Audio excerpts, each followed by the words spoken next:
Hi everyone, Allie at My Safe Place here. It's been a while, lots of stuff going on, so thanks for tuning in. I really appreciate it. So what I want to talk about today is we had to file some more complaints about an appliance we had purchased when we bought this house, December 2017. Actually, the appliance was bought in January 2018, so it was only 6 months old when it started to fail. And it was not a cheap appliance. It was actually a refrigerator that I had been doing a lot of research on, and we were restoring this 1950s house with the original 1950s kitchen in it, and we were going to be keeping a lot of the 1950s or mid-century modern attributes because we both absolutely love MCM stuff. So one of the things that I've wanted for a long time was a retro-looking fridge. So these are fridges that you can see online. Different brands make different models of them, different colors, and they're all brand new refrigerators that are just designed to look like retro fridges. So in the end, we chose one that was actually made here in Canada, and that we found a vendor about an hour and a half away in Halifax. So we were able to go in, look at the brochures, talk to people, find out what the scoop was in terms of how they were made, and then we purchased one, and we absolutely loved it. It was gorgeous, robin's egg blue. I'm not going to mention any particular companies here, manufacturing or vendor. In the event, and the vendor was absolutely amazing from start to finish of this process. And this is more about the manufacturer and these sort of gaslighting, deflecting, delaying tactics that they used when this absolutely gorgeous refrigerator that was extremely expensive started to fail. The first failure was a tear in the fridge gasket.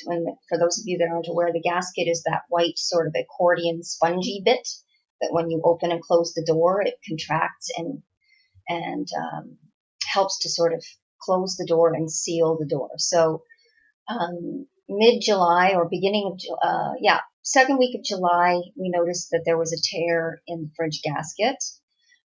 Now, from the beginning, we had noticed that the fridge doors didn't close on their own properly, which kind of surprised us given the price that we paid. And we thought maybe it just needs to wear in a little bit. And what I mean by they didn't close on their own properly was from a certain distance, the fridge and freezer doors normally sort of magnetize and close on their own, and these would not. So what would end up happening is we would have to deliberately close the fridge, and because of the seal, it's a single seal system, the freezer door would pop open, and because it didn't close on its own, frequently it would stay open just a tiny smidge, and I wouldn't notice it till later, and I would have to sort of push them both closed. So it became just one of those things that we thought, oh, it's probably going to wear in and it'll get better. And then when the tear in the fridge gasket showed up, it was like, okay, there's something wrong here. We contacted the vendor. The vendor told us, and they had told us when we bought it from them, so this was not a surprise or something new, that if something goes wrong with any of the appliances, that we needed to contact the manufacturer directly. So I contacted the vendor to get the direct phone number and to let them know that we were also having problems with the fridge and tell them what the problems were with the door and with the torn gasket. So they gave us the direct number and email. The first time I called, I spoke to the receptionist who said, well, I explained all the problems to her. She said, oh, well, the president needs to hear this. It's important, but he's out of the office. So just leave him a voicemail. So I left him a detailed voicemail, including the fact that the fridge was only 6 months old when these problems started happening. Actually, the doors had always been problematic.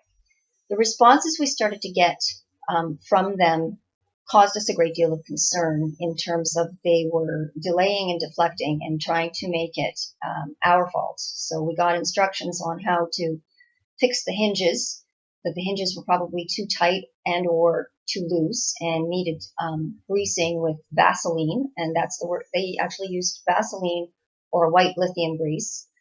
and that the door not closing properly was probably because we didn't have the fridge properly tilted slightly backwards, so to allow gravity to help. We continued to send them photos and videos of how the doors didn't close, even when we could show that the fridge was properly tilted backwards according to their instructions. And we got more instructions on how to grease the hinges and or tighten them, and a really condescending, patronizing email saying that we hadn't used the level on the top of the fridge properly. We were able to reply that my husband, being a geomatics engineer, is pretty darn good with a level, and that wasn't the problem. And that tilting it further back, as they were recommending that we do, was actually counterproductive according to manufacturers' directions, who stated that if it goes too far back, it's going to cause problems with the actual coolant and the liquid and the flow going through the fridge. Now, problems continued to cascade and surface from these original problems. So as we were writing and getting these ridiculous gaslighting type responses from the manufacturers, we were keeping the vendors in the loop. So we were CCing them in all the emails, and we tried to keep as much as possible in writing. And the freezer portion, it was a top mount freezer on this particular model, and it started to get really frosty, really icing, like ice was developing all over the freezer. So we started to mention this problem. And still we were getting the same kind of responses and delays. Well, they were not going to be able to, they were going to be able to contact the service company that they use here in Halifax. And that was delayed. And then we were getting, the vendor stepped in and asked them specifically to have it repaired. And then we all got an email, an auto reply email from the so-called president, who said that he was on vacation and would be away from the office for another 10 days. And the delays just kept happening, even once the vendor had stepped in, and the patronizing, condescending delays. So we finally got an email after we replied and said, now what do we do that this person is on vacation? Who do we contact? This is unacceptable. We got an email saying that they didn't have direct phone contact for the repair company, that they were going to be emailing back and forth. And at that juncture, we drew a line in the sand and said that this was a joke, that we had been delayed and pawned off enough, and that we couldn't understand someone who didn't actually have the phone number for the repair people that we were required to use, not a choice, but that we were required, and that was enough, and that I had already written several negative reviews, one on Google and one on Houzz, and that we were going to take it to the next step and do file a formal complaint with the Better Business Bureau. And we were keeping the vendors in the loop with the threads and the email. And we had a lot of photo and video evidence that we were sending, new stuff as well as some repeating of some of the old stuff. And after about 20 days of going back and forth, and this ridiculous claim that they didn't have direct phone contact with them and that they were using email, we drew that line in the sand, threatened them with the Better Business Bureau, at which point we got a phone call from someone completely different, finally offering us a full refund. And that is something that we had asked for in our last email, where we had drawn the line in the sand. We had asked specifically for either for a brand new fridge to be sent to us, or a complete and full refund, in which, if we didn't get either of those, that we were going to follow up with our complaint to the Better Business Bureau, and which is when we got the phone call offering the full refund. They said that the refund would take some time for them to process through their manufacturing system, at which point the vendor stepped in once again and offered us a full refund the next day. So we were able to go into Halifax, pick up the full refund, and that they would get the money back from the manufacturers themselves. The vendor came out to apologize for this delay. They had never had a problem like this before with any of the fridges that they sold. And so obviously it was a lemon, and we felt really strongly, because the manufacturer did ask us to change the reviews that we had written once we got the refund. And we did feel very strongly that once we had the refund in hand, that we were going to change those reviews, if only for the vendor, because they didn't deserve to be to have part of their business really crushed in this particular way, not for the manufacturer. And when we did do the reviews, we did them in such a way that we still mentioned that there were problems, but that the manufacturer had resolved it. The manufacturers asked us not to divulge that we had given a full refund. We had been given a full refund, so we didn't. And we mentioned also in our amended review that the vendor had been fantastic from start to finish. So, and this isn't the first time we've dealt with really crappy business practices. And this is a Canadian company, and we're all on board with buying Canadian and supporting Canadian business. But when they behave like this, I'm sorry. I could have bought a KitchenAid for the amount of money we spent on this refrigerator, which it turns out the base model wasn't a Whirlpool as we thought. It was actually a Medea made in China, a really, really cheap piece of you-know-what, that basically lipstick on a pig. So if any of you have seen any of my previous videos where I talk about the difficulties we had with the moving company when we moved from British Columbia out here to Nova Scotia in October, November of last year, that took 6 months to resolve, and it took a lot of work on my part, emails, phone calls, and we've had other issues that popped up. And one of the problems with the refrigerator was that at a certain point, besides the freezer freezing up, it actually failed completely. So the refrigerator section stopped refrigerating the food. Now, as far as the family is concerned, we basically only have, for the most part, vegetables, including pickles and things that don't go bad quickly. Unfortunately, all three of our pets, 2 cats and a dog, did get sick. And we lost our elderly cat because she couldn't recover from the food poisoning. And we had the cats specifically on a raw food diet for their health. And it was working, and it was a commercial brand raw food diet. It wasn't something that we were creating by ourselves. And it was recommended by our vet back in BC. So we were not doing anything weird there. But before we noticed that the fridge wasn't refrigerating properly, we fed our cats their raw food diet, and the dog liked to lick the plate after the cats were done, as most dogs do. And he was the first one to get sick. And he was so ill that the vet didn't think he was going to make it, and miraculously he did. And then both our cats got sick. Now the one cat, the younger cat, used to be a stray, so I think she was a little more used to eating garbage. And the older cat had already had health problems a couple of years ago, and we've nursed her back to health, and she simply could not recover. So we had to put her down, and we were absolutely devastated. And the reason I bring this up is because this fridge, the failure of the fridge, had very serious repercussions for our family, very serious emotional repercussions for our family, but we didn't bring it up in our complaints. And I think it's important to remember that we couldn't, while we speculate that that's what happened, because the vets couldn't come up with any reason why all 3 pets should get sick at the same time.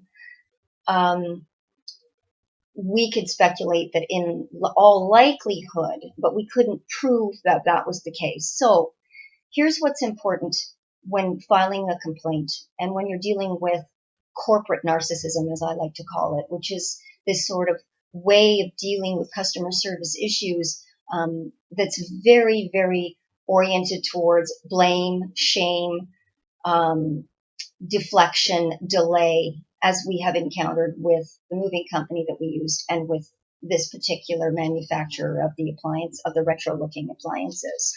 So I compiled a little how-to list, how to file a complaint, especially when you're dealing with a company that uses tactics like this. So number one, be factual.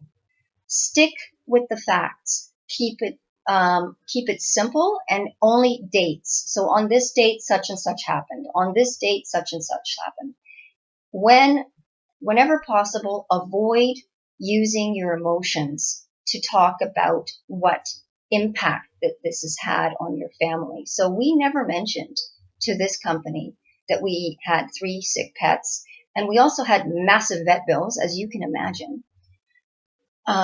So we didn't talk about that at all, because the fact of the matter is that the fridge was failing, and it had a warranty on it. So at 6 months, this should have been quickly and easily it could have been quickly and easily taken care of, and it wasn't. Have evidence. We used photographs and videos, and when those were refuted, we sent more. Don't be afraid to do that. Do it politely, but keep at it. Send the photos, send different photos, send more photos. When we were told that we didn't use the level on the top of the fridge properly, I just told them my husband's a geomatics engineer. He knows how to use the level. Use facts only. Involve a third party where appropriate, if possible. In our case, that was the vendor. And we asked the vendor for help, and they were more than happy to give it. And they gave it in a way that we found very professional, considerate, kind, completely the opposite from the response we were getting from the manufacturer. We CC'd them in all the email threads. And what I mean by CC'd is carbon copied, and not blind carbon copy. Make sure that the person you're complaining about knows and is aware that someone else is in this thread and someone else is reading their responses. Don't try to hide it. There's nothing worse than sort of surprising people with the fact that they've been watched by a third party, and that can get you into legal trouble as well. So be careful with regard to that. If you're involving a third party, make sure it's a third party that's appropriate, that makes sense for whatever it is that you're complaining about, and that they are able to actually help, and that they should participate in this complaint system. Okay. Number 4, as much as possible, keep it in writing. So emails, texts. If you're getting a lot of phone calls that you can't record for legal reasons, then find out what the legal ways are that you could record it. So does it need both parties in the conversation's permission? Some states and provinces do require that. Other people, it's just one party consent, meaning one member of that conversation has to give consent for the recording, and that's enough. Please check with that first before you decide whether or not you're going to record. And you can always tell someone, I'm recording you, and give them the option to hang up and stop the conversation. Number 5, use social media, online reviews, be fair, facts only. So if you're using social media, you're outraged, you're feeling despair, as we were at the loss of our kitty and the illness of our other pets, we were just factual, but use that social media to your advantage. Keep it public. Stay polite. I cannot emphasize this enough. At no time should anyone be engaging in swearing or name calling or finger pointing. Do not sink to their level. As many people quote, I believe it's Mark Twain, who said, don't argue with pigs because you both get dirty and the pig likes it. So always take the high road, stay above it all, stay polite. Be factual, be polite, keep sending the solid evidence. Number 7, be specific as to how they can make you whole again. Now, sometimes this doesn't come till later. So at first you're just asking, like for us, there was a cascading series of problems. So the solution at the beginning with the torn gasket and the doors not closing was completely different from the solution required at the end. And this was about a 20-day process going through back and forth with all of this. So, and with the moving company, it took 6 months. And with another company that's, we bought a washer dryer set from, and the dryer absolutely never worked, not from the get-go, that took 3 days to resolve. So if you're going to be going back and forth, you want to be very specific as to how they can solve the problem. We need a repair person. if the problems escalate, you can change your specific solution. So we went from needing a repair person to requiring that we get a refund or a brand new fridge. So it's okay to change as long as you're very, very specific. And draw clear lines and reasonable lines. So what that means is, I need a new fridge. When our fridge failed and it wasn't working at all, we basically wrote an email that says, that's it. We don't need a repair at this juncture. We've been 48 hours without a properly functioning fridge. It's dangerous, and we require that we need a full refund or a brand new fridge sent to us. We didn't tell them that we had a second fridge in the basement that I use for my small business. I make creams and facial and hair products, and so it was full of butters and oils. But we were able to squeeze in our basic needs in there, and we never told them about what happened with the pets. So we're very specific about what we need, and they don't need to know the extra information. They don't need to know that we had a second fridge. They just needed to know they needed to replace the very expensive one that belongs in our kitchen. Keep the big guns until later, until you really need it. Don't go out with your first email or your first phone call saying, ah, blah, blah, blah, blah, screaming. You may be with all your facts, but don't use your big guns. Save the negative reviews and the threats to call the Better Business Bureau or whatever it is that you're going to be doing, filing a report with an ombudsman or making it public in the media. Save those until the company or whoever it is that you're dealing with has had a chance to respond. And the more polite and reasonable you sound, the more likely you are to be believed, number one, if you do end up going to a higher authority, such as an ombudsman or the media or the Better Business Bureau. If you've started your complaint reasonably, politely, in a timely fashion, and asking for very reasonable solutions to your problem, down the line, if required, if you have to go all the way and take this hard line with that hard line drawn in the sand, then you're going to be much more likely to be believed because you've tried everything else first. And this is like a last resort. Okay. Lastly, number 10, be persistent. So this is not necessarily, if a company is coming back with you with patronizing, gaslighting, deflecting, delaying, finger pointing, blame shifting, whatever you want to call it, if they're doing that, understand that if you want the results you want, you may have to keep pushing. And you don't ever get to escalate into name calling or swearing. You don't ever get to escalate into being rude or belligerent yourself, because the moment you do that, you give them the excuse that you were the nasty person and don't deserve. Okay? So my advice to everyone is to be really, really persistent, very polite, draw that firm line in the sand. You don't have to be a doormat. You can actually give people a timeline. If we don't get such and such done by a certain date, and be reasonable, understand that if it's a long weekend, they're not going to be able to do things in 24 hours. Understand that, we understood that we were never going to get our vet bills back. That wasn't part of the request. The fact that we got a full refund is in and of itself a miracle. We went out. It happened to be a long weekend, so there were sales on. We went out and bought a refrigerator that matched our stove and our microwave. So, and it was on sale, whatever. It was like a quarter of the price. So understand what it is that you can get back and be persistent about it. Be polite about it. Keep everything factual. Avoid the emotional arguments. And if it still really isn't going anywhere, if people are really pushing you aside, make sure that you write those negative reviews. We wrote ours on Google and on the House website.